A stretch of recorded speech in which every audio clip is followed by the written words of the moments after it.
Welcome to Truth Talks. I'm your host, Pamela. Our guest today is Pastor Walter, a Nigerian in the diaspora. He is a pastor and an entrepreneur. Welcome to Truth Talks, Pastor Walter. Thank you.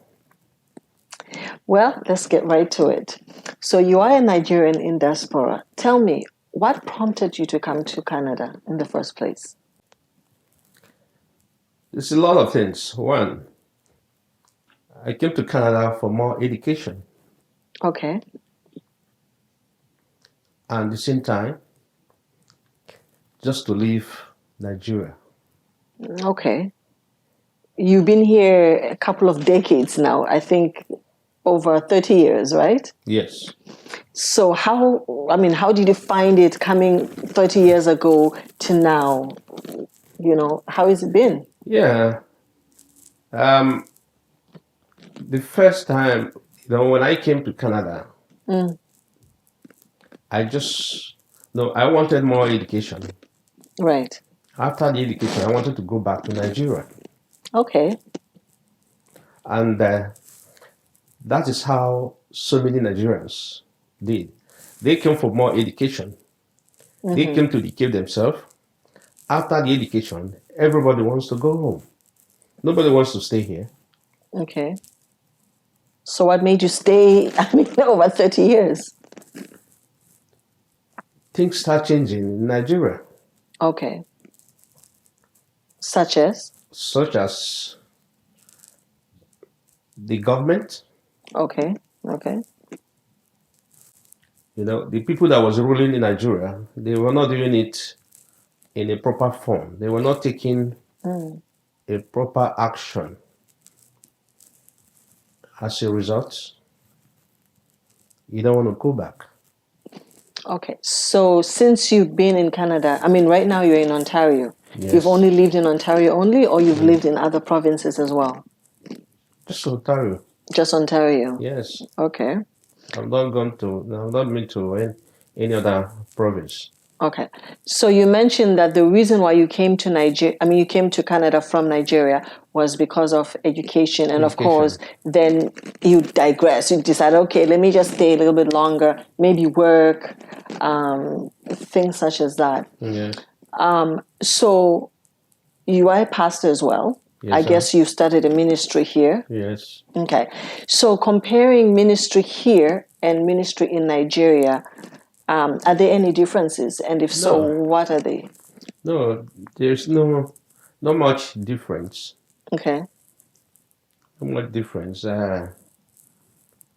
Study in Canada to be a pastor is, at times there's some little big difference, because in Nigeria they teach you more about warfare and the scripture.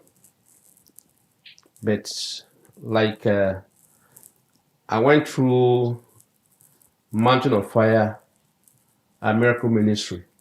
Their teaching, their education, which is quite very different from the one I went through in Canada. Okay. When you say you went through it, you mean you went back to Nigeria to study at Mountain of Fire? I went back to Nigeria. I studied in Mountain of Fire. School. Okay.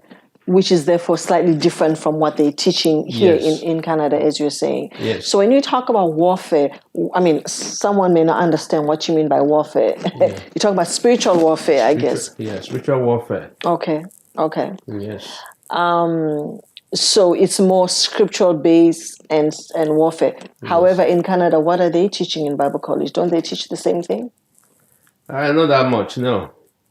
So they don't teach scriptures, they don't teach warfare? They teach you in depth of the scriptures. Okay. For you to understand the scriptures. That's all. The precepts, yes. Okay. Going back to, you are also an entrepreneur, obviously. Mm-hmm. And of course, I know Canada has a lot of job opportunities or entrepreneurial opportunities.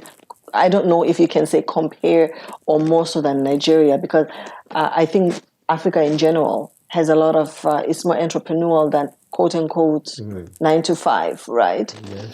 Yeah. Do you have any regrets being in Canada as to Nigeria? If I was in Nigeria, I could have been a multi-billionaire. Is that right? Yes. How so?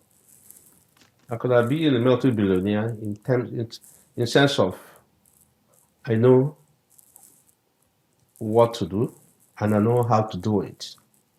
Okay, so in actual sense, you wish you had not come to Canada, or you wish you had not stayed Not that long. yes. If I had not Okay. stayed that long, I could have had what they call economic connection, Ah, okay. which is very hard to find in Canada. Okay. So that is your regrets Yes, of being in Canada in so Canada. long, is that there's no opportunities as an entrepreneur As an per se. entrepreneur, Okay. So if you're looking for a 9 to 5 type of a job, be in Canada. But if you're looking for more of an entrepreneur, go to Nigeria. That's go what to you're saying. Nigeria. Is that right? There is opportunity Ah, for so you to break the ground. so those are your regrets. Do you have any Yes. other regrets besides opportunity as an entrepreneur? No, I would, apart from my family, missing my family, Right. that's another It's different, right? different. It's different because in Canada, it's you go to work, you come home, you go to your You own go to, family, your immediate family, but yes, extended family, nobody cares. nobody. Right, unless you're in Africa, Yes. whereby you can Where, go and visit grandma, grandpa, aunt, your uncle, uncle, your aunts, Gotcha, and see your siblings. gotcha. Here, everybody's too busy; they don't have Everybody's time. busy. Nobody care about you. Yeah. It's true. That's the way it is here. It's just your The only time you see your family here and the other people is during the Christmas holiday, during okay. The festive the season. festive, yeah. Right. True. Because we're too busy. We don't have time for aunts and uncles. Really and truly, we don't have time. Yeah. It's time is money. Time is money. Time Yeah. is money. So, because I've seen a lot of Nigerians in Canada. Africans altogether, but we're talking about Nigerians right now. Yeah. They're running like it's nobody's business. So what advice would you give someone aspiring or wanting to come to Canada? What advice would you give them? I would tell them make sure you establish Where? in home in your country Nigeria. Really?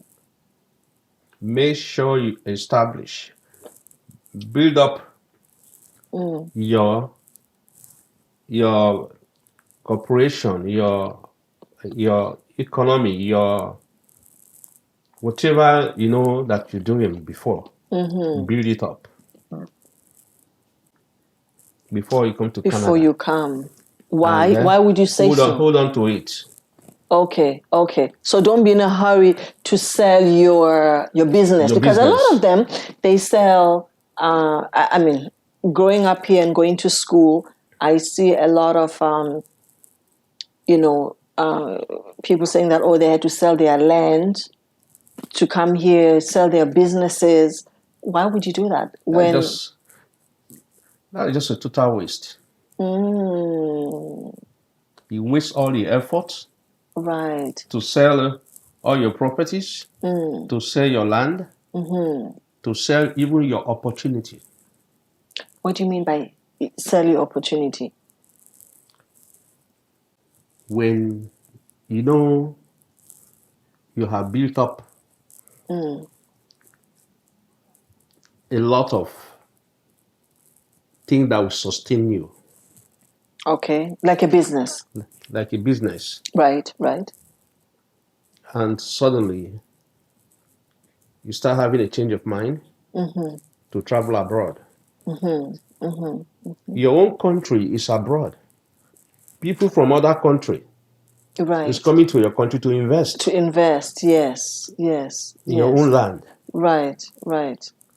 And you are opportune to build up that yourself in your country. But you sold your opportunity to other people. Right. That are coming to your country. Right. And they take it up and build the opportunity you have lost. Build it to their own glory, to their own self. Right. And you're here suffering. You're here paying a high tax. You're here without no respect. Okay. When you say no respect, in what sense? Respect, when I mean no respect, it's just like you don't have the freedom to do what you're supposed to be doing. Okay. You said you went to school here. I know one of the things that you did was nursing. Yes. Okay. We're just going to go to a quick break. When you come back, you will explain what it's like being a Nigerian male nurse in Canada. Yes. We'll be right back.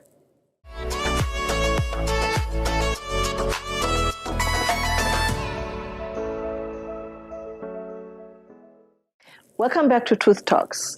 I'm still with Pastor Walter. Before we went to break, we're talking about him going to nursing school while in Canada. So we want to hear his experience as to what it's like being a Nigerian male nurse living in Canada. Pastor Walter, can you just tell us what was it like being a nurse, a male Nigerian nurse in Canada? Yes, before being a nurse, I was a lab technician. Okay. From lab work, then I left to study nursing. Okay. I did nursing because I wanted to take a step to go into medical school. Right. Which I couldn't afford it. Then after that, I just went to school of nursing. And after graduating, then I started practicing. Nursing. Work, number of hospitals. Okay. Work in nursing homes. Before I said enough is enough. So how were you treated being you're black and male nurse and Nigerian. What was it like for you? Then when I went into nursing as a Nigerian, as a black man, there were not much men. We just males, yes. Yeah, we just few males altogether, whether black, white, Chinese, Indian. Yes. You were just a few of you. Okay. In my class, I think I was just the only black male. Really? In my class, yeah.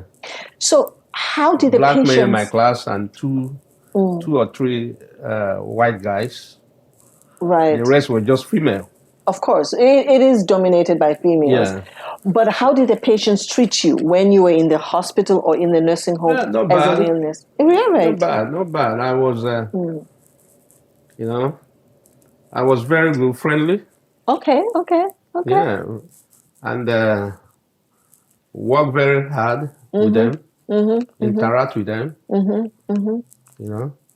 Okay, so your patients were mostly males then, given the fact that you are a male nurse? Female. Is that right? Female. Oh, wow. There was a time I just have about every week female.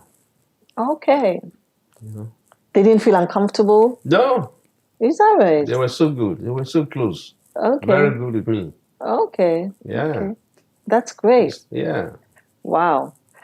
So you came to Canada, you went to school from Nigeria, you came to Canada, you went to school, you did nursing, you did lab technician, as you say. Yeah. Then you branched into nursing as a Nigerian male nurse, of course.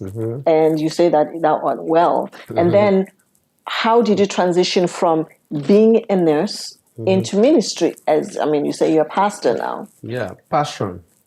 Passion for Christ. For Christ. Okay, so and compassion for other right. people who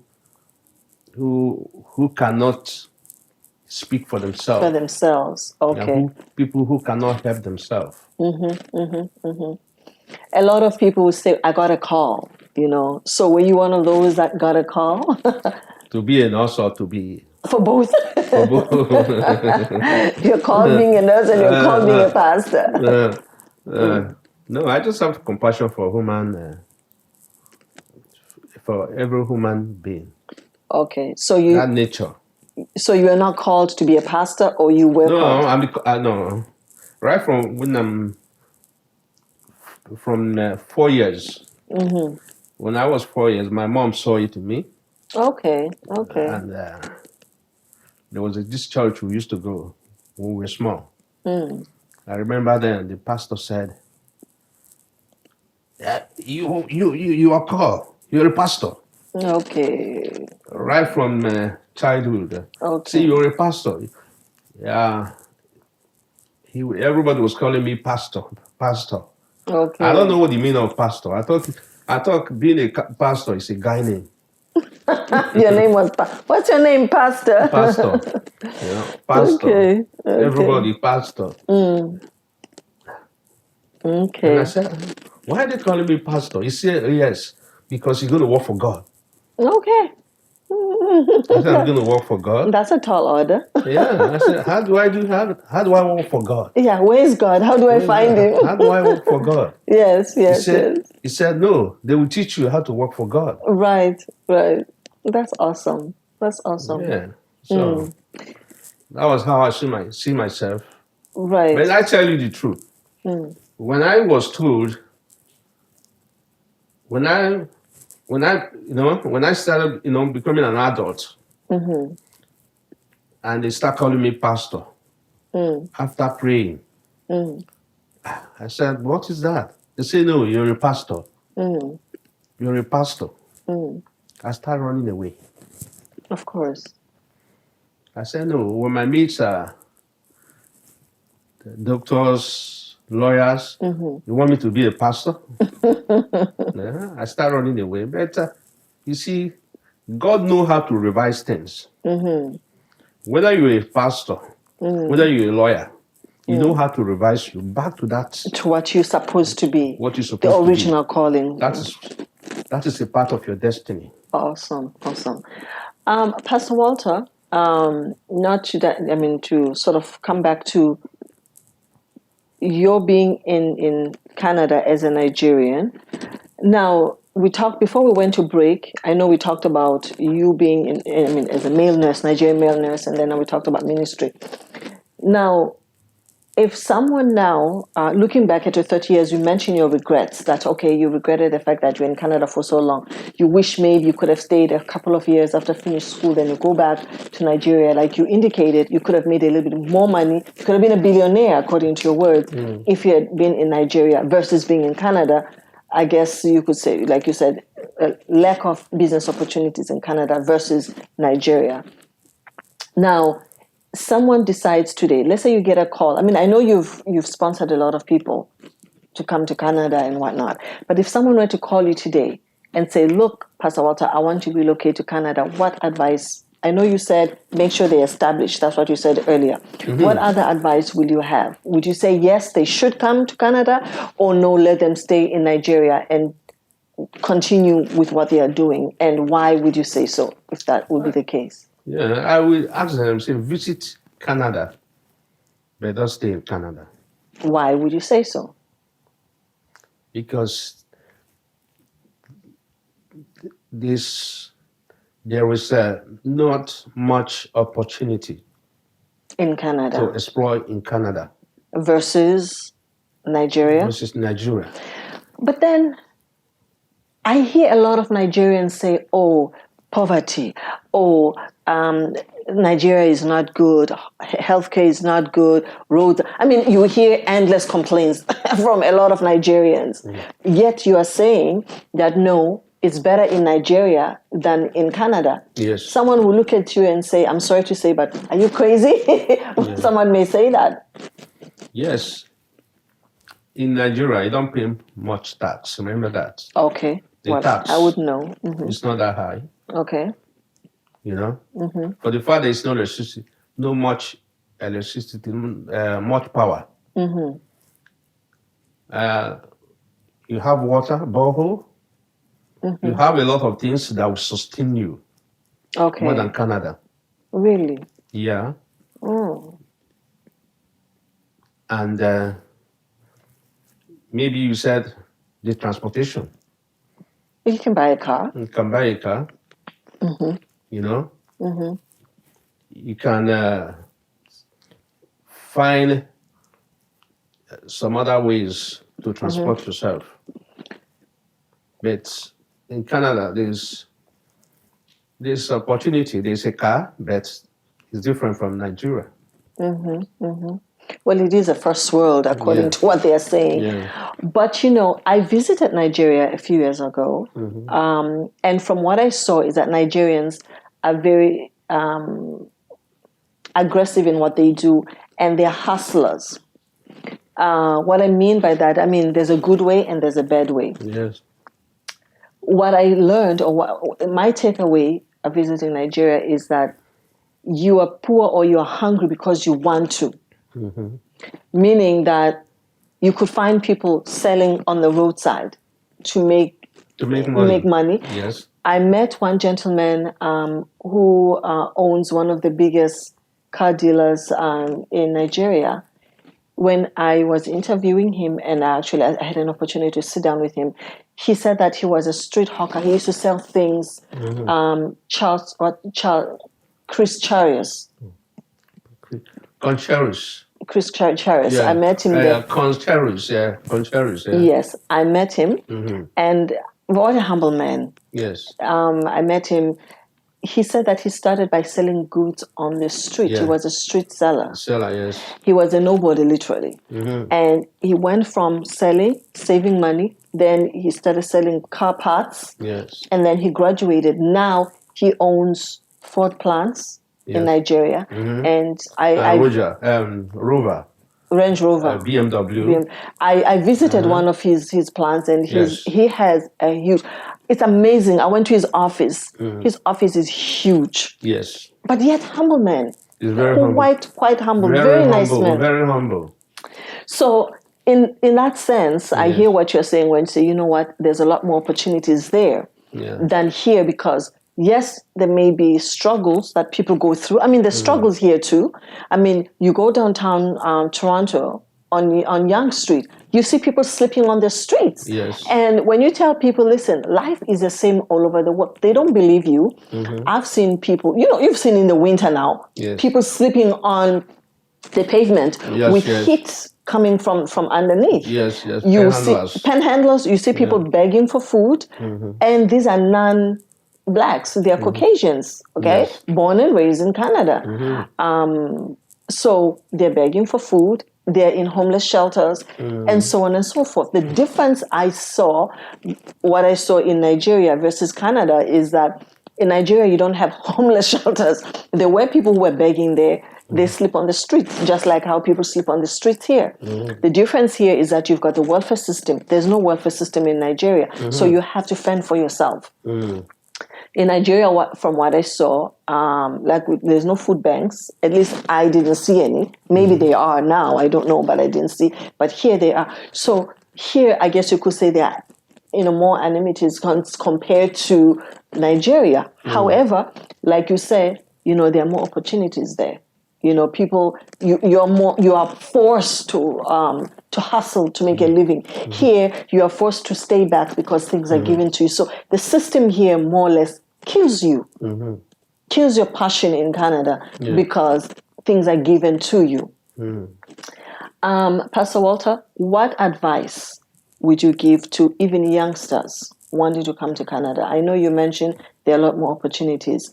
What advice would you give to anyone wanting to come to Canada? Say, you know what, I'm leaving Nigeria, I'm tired, I'm fed up of Nigeria. What would you say to them?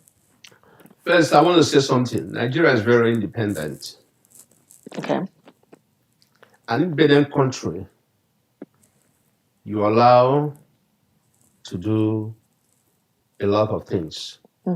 You're allowed to explore things according the way you are, the way you wanted. But at times, that opportunity or that independence is being denied. Right, right.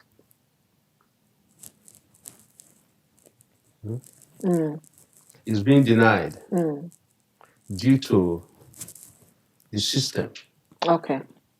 of the government. Right, right. So when you see when they denied you, then you now want to leave that country to come to Canada. Canada For greener or to pastures. US or to To any other UK, country, to right. UK, For because greener the pastures. system denied you. Right, right. That is why you see so many Nigerians, the young men, They live and drift they come away, here. become what they call 419. Okay. They become 419 because the system denied them their rights to explore their opportunity. So when you say 419, you're talking about fraud. Fraud, Okay, okay.